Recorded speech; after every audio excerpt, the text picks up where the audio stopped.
Ada investor yang sangat tersohor ya, yaitu Pak LKH Loh Heng Hong, di mana beliau menganalisa bahwa Indonesia akan kebal resesi di tahun 2023 karena kita tahu bahwa saat ini di mana-mana digencarkan 2023 hati-hati Indonesia akan resesi yang mengikuti negara-negara lain ya, terutama negara barat ya.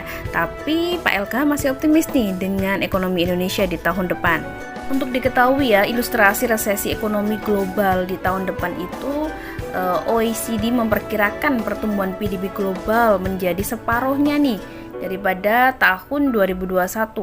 Diperkirakan untuk PDB global 2022 itu menjadi 3,1%, sedangkan PDB di tahun lalu itu 6% lebih.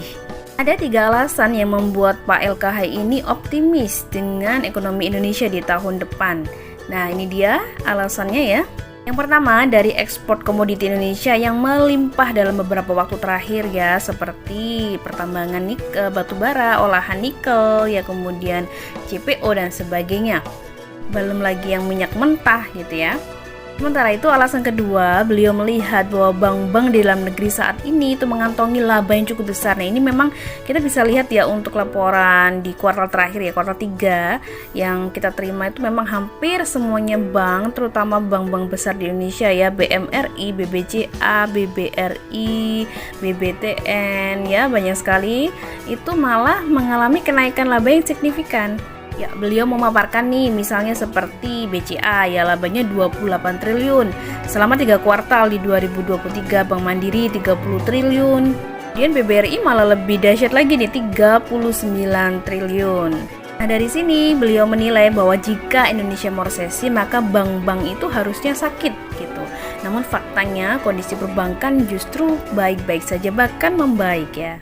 Untuk alasan ketiga dari beliau adalah seharusnya tuh bursa orang-orang tuh mulai turun.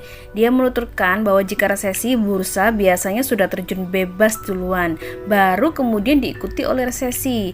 Namun hingga saat ini IHSG, indeks harga saham gabungan, tidak menunjukkan penurunan atau stabil di 7.000 ya. Kalau sekarang sih memang turun ya 6.700 sekian, tapi enggak terlalu dalam banget sih, masih dalam batas koreksi wajar. Walaupun masih menimbulkan kekhawatiran ya, jangan-jangan nanti ke 6.000 gitu ya. Itu dia 3 alasan yang dikemukakan oleh Bapak LKH terkait optimisme terhadap Indonesia yang akan bisa bebas dari resesi di tahun depan ya. Kita doakan aja itu menjadi sebuah kenyataan ya. Oke, berikut